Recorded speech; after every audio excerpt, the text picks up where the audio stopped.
Hello students, molecular biology वाले portion में आज जो हम टॉपिक डिस्कस करने जा रहे हैं बहुत इम्पॉर्टेंट और कॉमन टॉपिक है आरएनए का स्ट्रक्चर, फंक्शन और उसके इंट्रोडक्शन के बारे में बात करें या केमिकल कंपोजिशन के भी बारे में बात करेंगे।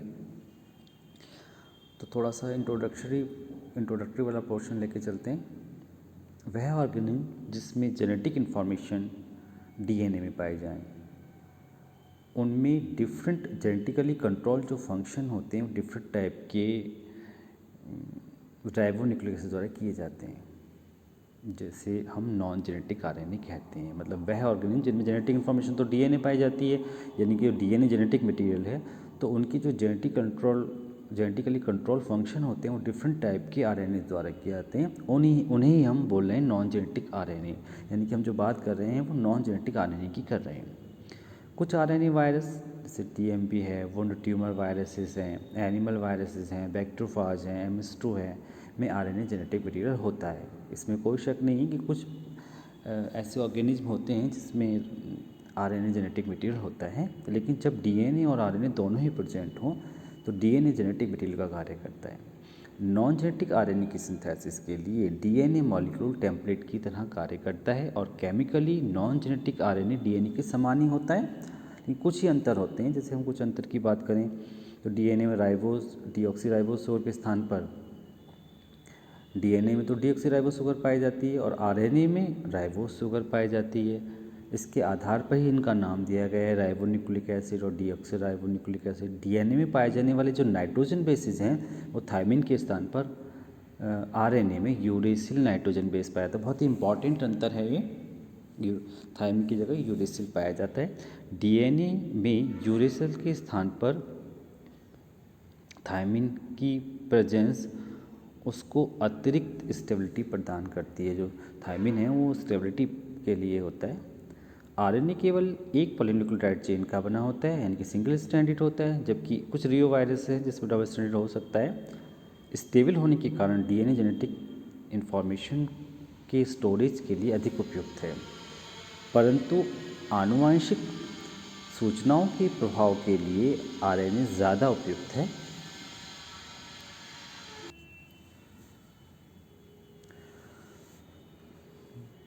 डिफरेंट आरएनए मॉलिक्यूल का मॉलिक्यूलर वेट 25,000 से 1 मिलियन तक वैरी करता है और आरएनए में जो न्यूक्लियोटाइड्स पाए जाएंगे वो भी 4 प्रकार के होंगे। तो एडिनोसिन, एडिनाइलिक एसिड, जैसे हम राइबोन्यूक्लियोसाइड की बात करें तो एडिनोसिन, राइबोन्यूक्लियोटाइड की बात करें तो एडिनाइलिक एसिड, जैसे guanosine, guanylic acid, cytidine, cytidylic acid, uridine, uridylic acid. RNA का अणु जो होता है वो सिंगल स्ट्रैंडेड होता है, डबल स्ट्रैंडेड हो सकता है, परंतु डीएनए अणु की तरह कभी भी हेलिकल नहीं होगा। Single stranded RNA genetic material के रूप में plant virus, animal virus, TMV तथा बैक्टीरियोफाज में पाया जाता है। नॉन जेनेटिक आरएनए टीआरएनए को छोड़कर सिंगल स्ट्रैंडेड आरएनए मॉलिक्यूल होते हैं। आरएनए का प्रत्येक स्ट्रैंड पॉलीन्यूक्लियोटाइड होता है जो बहुत से राइबोस तथा फॉस्फेट के डाइस्टर बॉन्ड द्वारा जुड़े होने से बनता है।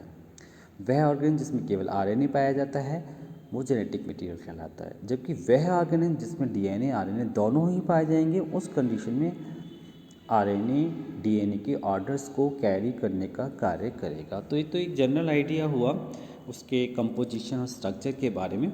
आज जो हम मेन बात करने जा रहे हैं वो आरएनए की टाइप्स के बारे में करने जा रहे हैं। वैसे हम देखें तो आरएनए 2 प्रकार का होता है। तो जेनेटिक, जैसे पहले बताते चले आ रहे हैं, एक genetic, non genetic. Genetic RNA कब होगा? डीएनए की एब्सेंस में। तो डीएनए की एब्सेंस में प्रेजेंट आरएनए ही जेनेटिक मटेरियल होता है। इसका कार्य, या हम ये बोल सकते हैं कि जेनेटिक मटेरियल का कार्य करता है तथा आनुवंशिक सूचनाओं को एक जनरेशन से दूसरी जनरेशन में ट्रांसफ़र करता है। ऐसे आरएनए को हम जेनेटिक आरएनए या जीनोमिक आरएनए कहते हैं। यह कुछ वायरसेस में पाया जाता है, जैसे रिट्रो वायरस है, रियो वायरसेस हैं, टीएमबी है, बैक्टीरियोफाज है। और जो दूसरा टाइप है वो है RNA non genetic RNA. Non genetic RNA heterogeneous होता है। नॉन जेनेटिक आरएनए जो होता है वो हेट्रोजीनस होता है। यह टाइप्स प्रोटीन सिंथेसिस में आरएनए के स्पेसिफिक फंक्शन के आधार पर क्लासिफाई गई है। ये प्रोकैरियोट्स और यूकैरियोट्स दोनों में यही नाम है और ये निम्न 3 प्रकार के होते हैं। प्रोकैरियोट्स एंड यूकैरियोट्स दोनों में ही यही नाम दिए गए हैं और इनको जो नाम दिए गए हैं वो दिए हैं मैसेंजर आरएनए या एमआरएनए, ट्रांसफ़र आरएनए या टीआरएनए, राइबोसोमल आरएनए या आरआरएनए। तो इस प्रकार हम तीनों टाइप के जो मेजर टाइप्स हैं इनको हम पढ़ेंगे। तो सबसे पहले हम बात करेंगे राइबोसोमल आरएनए की बात कर लेते हैं आज।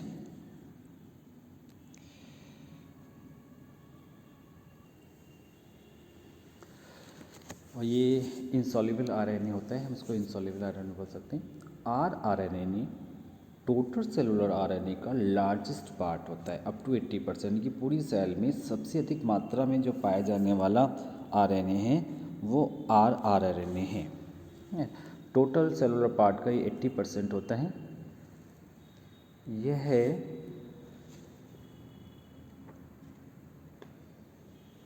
राइबोसोम में पाया जाता है। यद्यपि यह न्यूक्लियस में सिंथेसाइज होता है। तो सिंथेसिस जो होती है, जितने भी आरएनए हैं सबकी सिंथेसिस जो होगी वो न्यूक्लियस के अंदर ही होगी।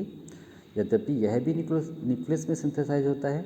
इसके अणु सिंगल पॉलीन्यूक्लियोटाइड के स्ट्रैंड होते हैं जो अनब्रांच तथा फ्लेक्सिबल होते हैं। लो आयोनिक स्ट्रेंथ बढ़ाने पर इनके अणु हेलिकल रीजन शो करते हैं अर्थात नाइट्रोजन बेसिस पेयरिंग बनाते हैं, जैसे ए से यू का, सी से जी का जैसे होता है।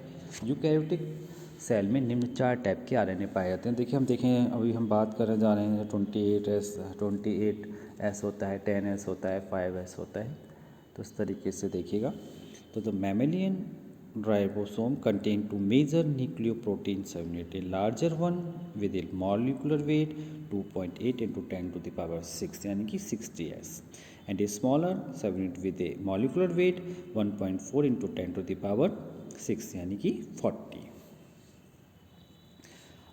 तो 2 प्रकार की सबयूनिट इसमें हो गई, 60 और 40S यूकैरियोट में। प्रोकैरियोट में 50 और 30 होती है।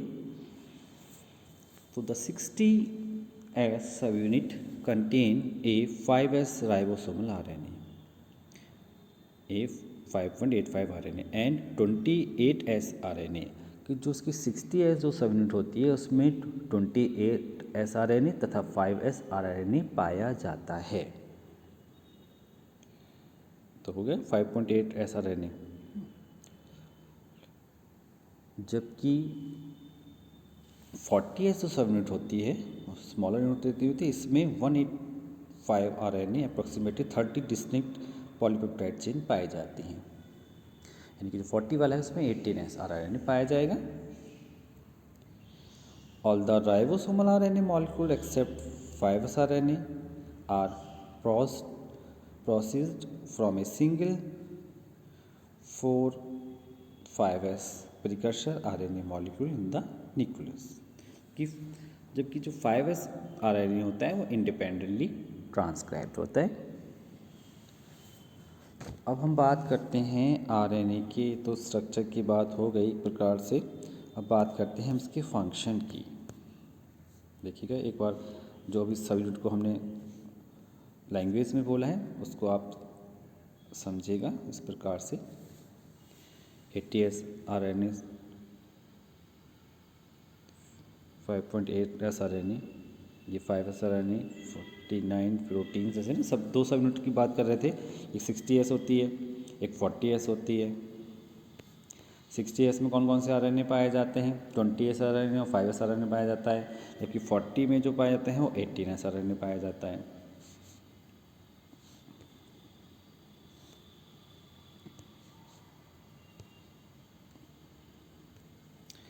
अब हम बात करेंगे इसके फंक्शन की।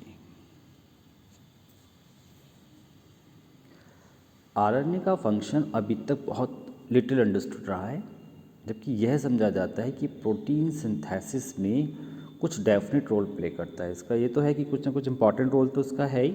इसके अलावा ये टीआरएनए को राइबोसोम की बड़ी सब यूनिट से जोड़ता है तथा एमआरएनए को राइबोसोम की स्मॉल सब यूनिट से जोड़ता है। इसकी जो और ये बहुत मोर स्टेबल फॉर्म होती है, मोर स्टेबल फॉर्म है।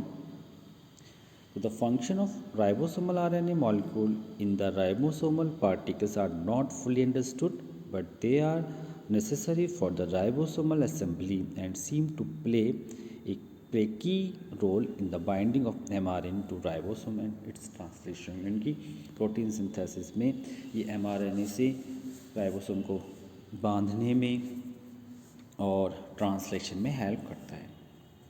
और हाँ, बहुत ही इम्पॉर्टेंट इसका एक रोल हम लोग डिस्कस करने जा रहे हैं। बहुत इम्पॉर्टेंट रोल है ये, क्योंकि ये अभी हम लोग सभी जानते हैं कि जो एंजाइम्स होते हैं वो प्रोटीन के बने होते हैं, लेकिन कुछ ऐसे एंजाइम्स का एग्जाम्पल आपसे पूछा जाए कि क्या ऐसे एग्जाम्पल हो सकते हैं जो नॉन प्रोटीनेसियस होते हैं, यानी कि जो प्रोटीन से ना बने हों, तो हाँ उसका एग्जाम्पल हम देंगे राइबोजाइम।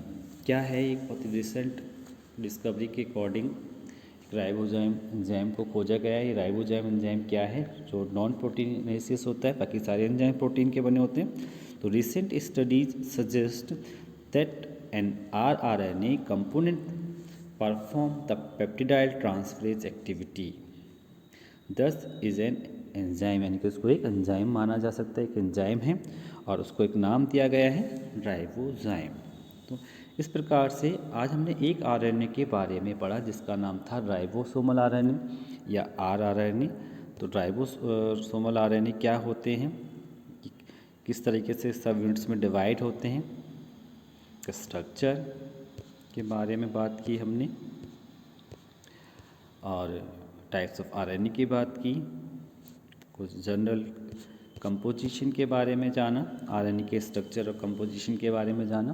तो इस प्रकार से तीनों टाइप के जो आरएनए में से हमने एक टाइप का आरएनए आज पढ़ा है, आरआरएनए। अगली वीडियो में हम नेक्स्ट दो आरएनए हैं, इनके mRNA, messenger RNA and transfer RNA पढ़ेंगे। तो आज का वीडियो यहीं समाप्त होता है। Thank you.